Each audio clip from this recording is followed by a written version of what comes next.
Hello friends, स्वागत है आपके अपने YouTube channel online GK GS classes के एक और बेहतर टॉपिक में। हम लोग जो है हिंदी ग्रामर पढ़ रहे हैं और हिंदी ग्रामर में जो है बहुत आगे बढ़ चुके हैं, जिसमें आज का टॉपिक है क्रिया, जिसे इंग्लिश में वर्ब कहा जाता है। तो क्रिया को जो है आज हम समझेंगे। इसका जो है 2 वीडियो आप लोगों के सामने हम लेकर आएंगे, क्योंकि एक वीडियो में जो है बोर्ड पे उतना नहीं हट पाया, जिससे आप लोगों को जो है नोट्स बनाने में भी दिक्कत होता, और जो पेड ग्रुप से जुड़े हुए हैं व्हाट्सएप पेड ग्रुप से, उनको जो है नोट्स भेज दिया जाता है। ठीक है, तो बात नहीं करके हम जो है टॉपिक्स पे बात करेंगे, जिससे कम समय में हम लोग ज्यादा पढ़ेंगे। तो सबसे पहले हम क्रिया की बात करेंगे। तो क्रिया का अर्थ क्या होता है? तो क्रिया का अर्थ होता है करना। क्रिया का अर्थ होता है करना, यानी किसी भी जब काम को हम लोग करते हैं तो उसे जो है क्रिया हम लोग कर सकते हैं। सिंपल सी भाषा में अगर आपसे पूछे कि कोई कि क्रिया का मतलब क्या होता है बाबू, तो क्रिया का मतलब जो है करना होता है। ठीक है, अब बात करते हैं इसकी परिभाषा की। तो परिभाषा भी जानना जरूरी है कि क्रिया किसे कहते हैं, क्रिया क्या है। तो देखिए, जिस शब्द से किसी के काम जिस शब्द से किसी काम के करने या होने का बोध हो उसे क्रिया कहते हैं। जिस शब्द से किसी काम के करने या होने का बोध होता है उसे हम लोग क्रिया कहते हैं। जैसे खाना, पीना, रोना, हंसना, उठना, बैठना, ये सभी जो हैं क्रिया हैं। अब कैसे? तो देखिए, जैसे हम बोल रहे हैं राम खाना खाया, राम खाना खाया, तो इसमें जो है राम क्या काम कर रहा है? राम कर रहा है काम खाना खाने का, तो इसमें खाया जो है क्रिया हो जाएगा। ठीक है, जो काम करने वाला होता है, हम बताएं यहाँ पे देखिए परिभाषा से कि जिस शब्द से किसी काम के करने, यानी राम काम कर रहा है तो क्या खाना खाने वाला काम कर रहा है, तो खाया जो है यहाँ पे क्रिया हो गया। खाया, पिया, रोया, हंसा, ये सभी जो है क्रिया हो जाएगा। खाया, पिया, रोया, हंसा, ये सभी जो है क्रिया हो जाएंगे। ठीक है, तो जिस शब्द से किसी काम के करने या होने का बोध होता है उसी को हम लोग कहते हैं क्रिया। याद रखिएगा, क्रिया किसे कहते हैं? तो जिस काम को जिस शब्द से किसी काम करने या होने का बोध होता है उसे ही हम लोग क्रिया कहते हैं। खाया, पिया, रोया, हंसा, ये सभी जो है काम होने का बोध हो रहा है कि उसने जो है खाना खाया, उसने जो है रोया, है कि नहीं। अब बात करते हैं कि क्रिया जो है एक्चुअल में बनता कैसे है। क्रिया एक्चुअल में बनता कैसे है? तो क्रिया जो है धातुओं से मिलकर बनता है। एक और परिभाषा आप दे सकते हैं क्रिया का, कि जिन शब्दों में या जिन धातुओं के लास्ट में ना लगा रहता है वो जो है क्रिया है। जिन धातुओं के लास्ट में ना लगा रहता है, ना, वो जो है क्रिया है। इस बात का ख्याल रखिएगा। ठीक है, अब क्रिया बनता कैसे है? तो क्रिया जो है धातुओं से मिलकर बनता है। अब आपके मन में ये भी प्रश्न आ रहा होगा कि सर ये धातु क्या है, धातु को थोड़ा जो है एक्सप्लेन किया जाए। आइए, आप पढ़ रहे हैं सनी सर से तो समझ में नहीं आया तो छोड़ के चल जाइए। ठीक है, धातु, क्रिया के मूल रूप को धातु कहते हैं। अब आपके मन में एक और प्रश्न आया कि मूल रूप क्या होता है। ठीक है, जैसे हम एग्जांपल लेते हैं, पढ़ना लिखें, पढ़ना लिखें, तो पढ़ना जो है कौन कौन शब्द से मिलकर बना है? पढ़ जोर ना, पढ़ जोर ना से मिलकर बना है पढ़ना। तो ये पढ़ जो है मूल शब्द है और ना जो है प्रत्यय है। मालूम है प्रत्यय और उपसर्ग क्या होता है आप लोगों को, है कि नहीं। तो पढ़ जो है मूल शब्द है, अगर पढ़ नहीं रहता और उसमें ना जोड़ भी देते हैं तो कुछ बनता नहीं बनता। तो पढ़ जो है मूल शब्द है और मूल शब्द को ही जो है धातु कहा जाता है, यानी कि क्रिया के मूल शब्द को धातु कहा जाता है। जैसे मान के चलिए एक और एग्जांपल, खाना, तो खाना में मूल शब्द क्या हो जाएगा? खा हो जाएगा, है कि नहीं। रोना, रोना में मूल शब्द का हो जाएगा रो हो जाएगा। हंसना, हंसना में मूल शब्द का हो जाएगा हंस हो जाएगा, है कि नहीं। मूल शब्द हंस हो जाएगा और उसी मूल शब्द को हम लोग कहते हैं धातु। देखिए क्रिया के मूल रूप को हम लोग कहते हैं धातु, जैसे कि खा, पी, रो, हंस, उठ, बैठ आदि। आदि मतलब कि बहुत सारा हो सकता है एग्जाम्पल, ठीक है। तो क्रिया के मूल शब्द को क्या कहते हैं, धातु कहते हैं, इस बात का याद रखिएगा। धातु से मिलकर ही बना है क्या, क्रिया बना है। बहुत सारे एग्जाम्पल दे सकते हैं, जैसे कि क्रिया की परिभाषा हम ही नहीं कर रहे हैं कि यही देना है कि जिस शब्द से किसी काम करने या होने का बोध होता है उसे क्रिया कहते हैं। ये भी हम कह सकते हैं कि जिस शब्द के अंत में ना लगा रहता है वो भी जो है क्रिया ही है कि नहीं। तो धातु आप समझ गए कि क्रिया के मूल रूप को धातु कहते हैं। तो धातु के कितने प्रकार होते हैं, तो धातु के दो प्रकार होते हैं, एगो मूल धातु होता है, एगो यौगिक धातु होता है। अभी मूल धातु का होता है, यौगिक धातु क्या होता है। तो जो धातु स्वतंत्र रूप में होता है, किसी दूसरे यौगिक, किसी दूसरे शब्द या प्रत्यय पर आश्रित नहीं होता है, उसे ही कहते हैं मूल धातु। मूल धातु कहने का मतलब कि मूल शब्द जो किसी पे आश्रित नहीं होता है, जैसे कि खा, पी, रो, हंस, ये सभी जो है मूल धातु हैं, जो जिसमें ना नहीं लगल रहे, जिसमें और कोई शब्द जो है अलग से नहीं लगल रहे, यानी कोई प्रत्यय उसमें जुड़ा ही नहीं रहे। जैसे कि देखिए खा, पी, रो, हंस, उठ, बैठ, आ, जा, ये सभी जो हैं मूल धातु हैं। लेकिन जैसे ही खा में ना लग गया तो वो सभी क्या हो गए, वो सभी जो है यौगिक हो गए, क्रिया हो गए। खा में या लग गया, खाया, खाना, तो ये सभी जो है क्या हो जाएंगे, क्रिया हो जाएंगे, यौगिक हो जाएंगे। अब क्रिया और यौगिक हम क्यों बोल रहे हैं, आगे के टॉपिक से हम लोग समझेंगे। यौगिक धातु वैसे धातु जो स्वतंत्र नहीं होते हैं, जो किसी शब्द या प्रत्यय पर आश्रित होते हैं। हम पहला में लिखे हैं मूल धातु में कि जो धातु स्वतंत्र होता है और किसी दूसरे शब्द या प्रत्यय पर आश्रित नहीं होता है, आश्रित नहीं होता है। और यौगिक धातु जो किसी दूसरे शब्द पर आश्रित होता है, स्वतंत्र नहीं होता है। समझ गए, एक दूसरे के एकदम उल्टा है। और यहाँ पे हम लिखे हैं कि सामान्य भाषा में यौगिक धातु को जो है क्रिया भी कहते हैं, ठीक है। धातु किसे कहते हैं, तो क्रिया के मूल रूप को, मूल शब्द को धातु कहते हैं। धातु दो प्रकार के, कैसे, तो ध आएगो त, दूगो ओकरा में व्यंजन वर्ण है, तो ध और त दूगो कौन कौन, एगो मूल धातु और एगो यौगिक धातु। मूल धातु किसे कहते हैं, तो जो स्वतंत्र होता है, किसी प्रत्यय पर आश्रित नहीं होता है या किसी शब्द पे आश्रित नहीं होता है, जैसे कि खा, पी, रो, हंस, ये सभी जो है मूल धातु हैं। यौगिक धातु वैसे धातु जो किसी दूसरे पे आश्रित होते हैं, जो प्रत्यय पे आश्रित होते हैं, किसी दूसरे शब्द पे आश्रित होते हैं, उसी को यौगिक धातु कहते हैं। जैसे खाना, पीना, रोना, हंसना, इसमें खा जो है किस पे डिपेंडेंट है, ना पे डिपेंडेंट है कि नहीं। रोना किस पे, रो जो है किस पे डिपेंडेंट है, ना पे, तब जो है रोना बना। और यौगिक को जो है हम लोग सामान्य भाषा में क्रिया भी कहते हैं, यानी कि क्रिया और यौगिक धातु जो है एक दूसरे के एकदम समान है, ठीक है।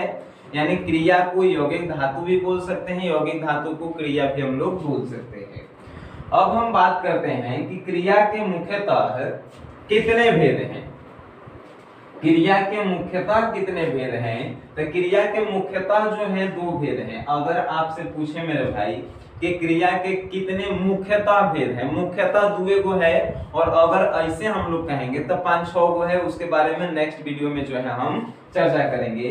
क्रिया के मुख्यतः दो भेद ही है, पहला ट्रांजिटिव वर्ब यानी कि सकर्मक क्रिया, दूसरा अकर्मक क्रिया यानी कि इनट्रांजिटिव वर्ब, ठीक है।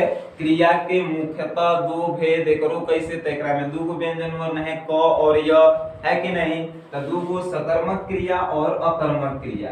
अब बात करते हैं, आपके मन में जो प्रश्न है कि सकर्मक क्रिया सर किसे कहते हैं, तो सकर्मक क्रिया जिस क्रिया के साथ कर्म हो या कर्म की रहने की संभावना हो उसे जो है सकर्मक क्रिया कहते हैं।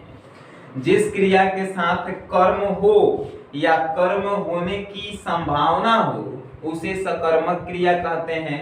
या जो है एक और हम इसका परिभाषा जो है आपको बता रहे हैं, अगर आप नोट डाउन कर रहे हैं तो कीजिएगा कि जो क्रिया का प्रभाव सिर्फ कर्ता पर पड़ता है उसे ही जो है हम लोग सकर्मक क्रिया कहते हैं। जो क्रिया का प्रभाव जो है कर्ता और कर्म दोनों पे पड़ता है उसे सकर्मक क्रिया कहते हैं। ये जो है अकर्मक क्रिया की अकर्म यानी कि कर्म पे नहीं पड़ता है। सकर्मक क्रिया के फिर से एक बार परिभाषा जो है, जिस क्रिया का प्रभाव कर्ता और कर्म दोनों पे पड़ता है उसे सकर्मक क्रिया कहते हैं। आप ऐसे नहीं समझ सकते हैं, ठीक है, एग्जांपल लेकर समझाते हैं। जैसे मान के चलिए खाना पीना ये सभी जो है उदाहरण है, बट एग्जांपल से जो है आपको जब सेंटेंस हम आपको बना कर देंगे तब जो है आपको समझ में आएगा। जैसे कि राम आम खाता है, राम आम खाता है कि नहीं?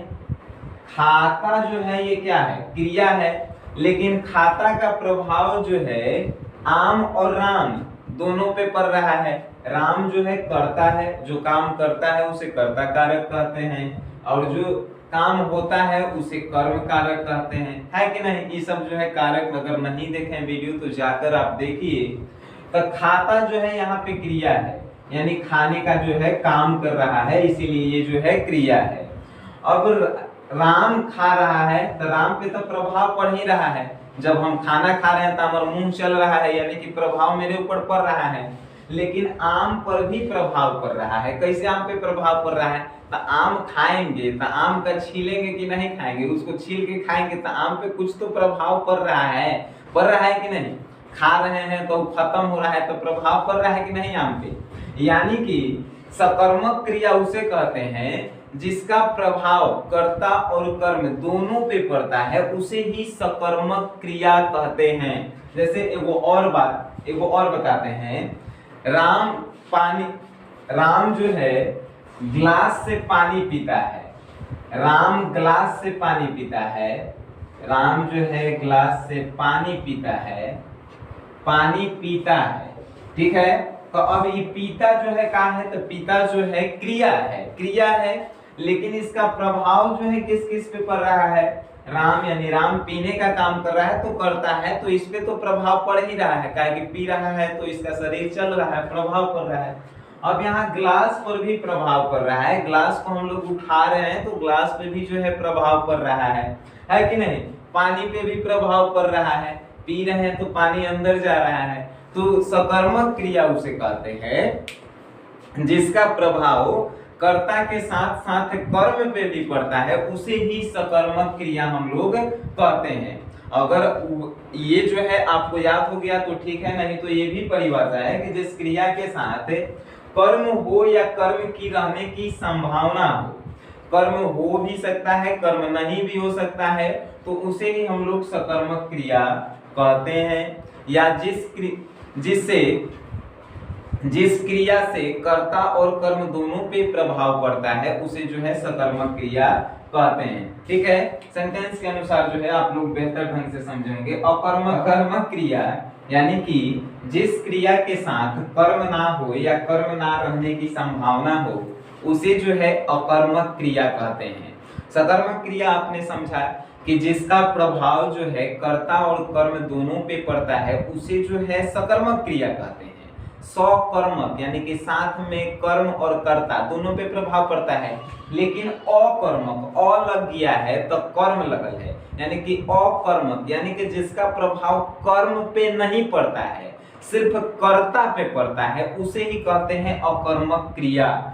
जिसका प्रभाव सिर्फ कर्ता पे पड़ता है उसे हम लोग कहते हैं अकर्मक क्रिया।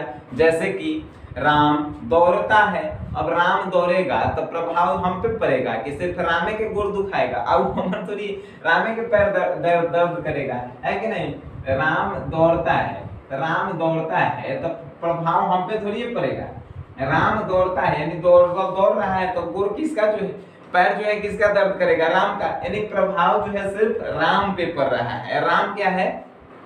करता है, यहाँ पे करता। जैसे कि अब हम बता रहे हैं सनी सर पढ़ाते हैं, पढ़ाना जो है काम है, क्रिया है कि नहीं? क्रिया है। अब शनि सर पढ़ा रहे हैं तो खाली शनि सर पे प्रभाव पड़ रहा है, अगल बगल में तो कोई है नहीं, किसी चीज पे प्रभाव पड़ नहीं रहा है, सिर्फ हम ही पे प्रभाव पड़ रहा है। यानी कि हम करता है, कर्ता में जो कोई काम करता है, तो हम क्या पढ़ाने का काम कर रहे हैं, तो पढ़ाना जो है क्रिया हो गया और ये जो है हम कर्ता हो गए। तो प्रभाव सिर्फ मेरे ऊपर ही पड़ रहा है, यानी सिर्फ कर्ता पे प्रभाव पड़ रहा है, कर्म पे कोई प्रभाव नहीं पड़ रहा है।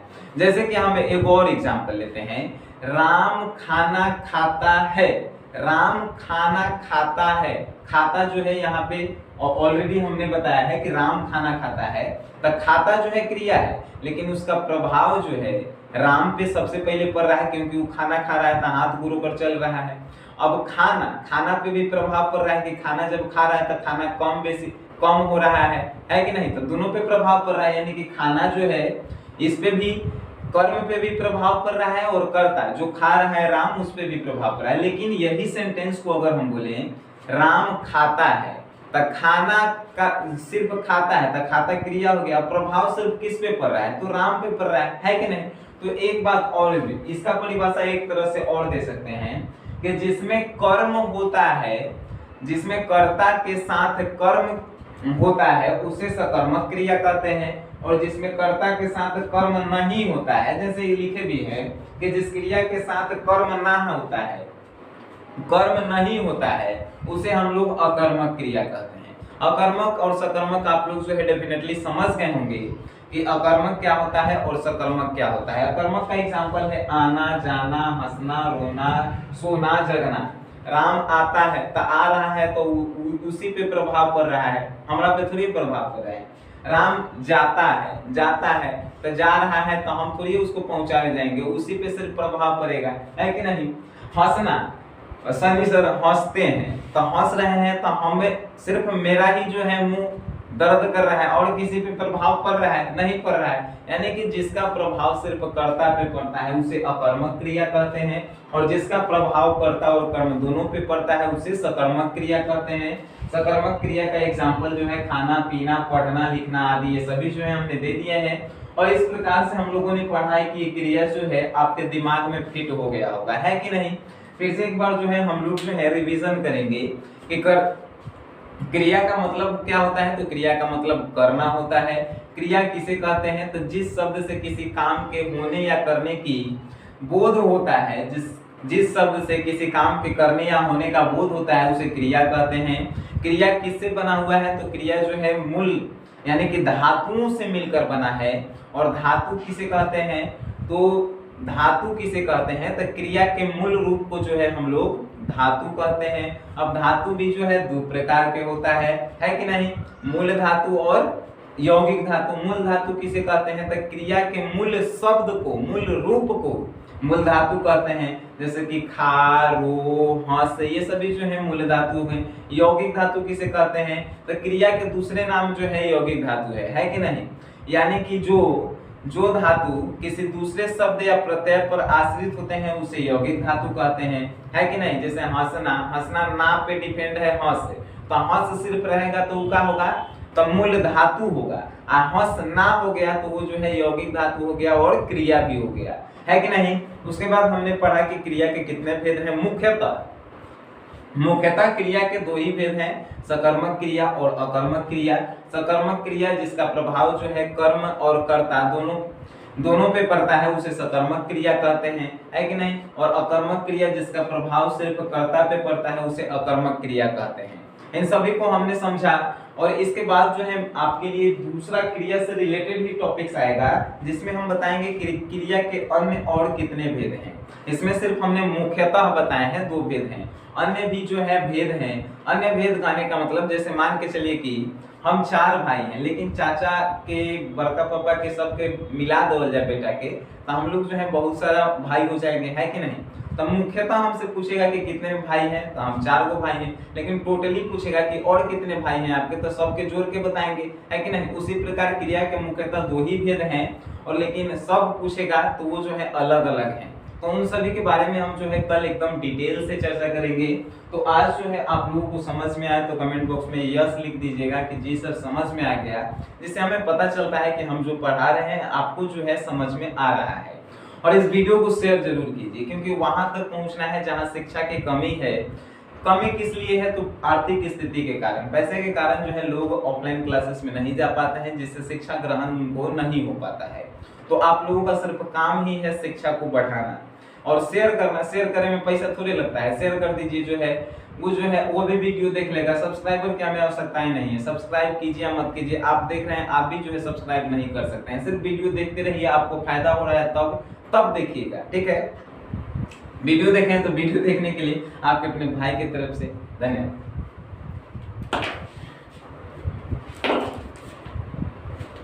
5-7 मिनट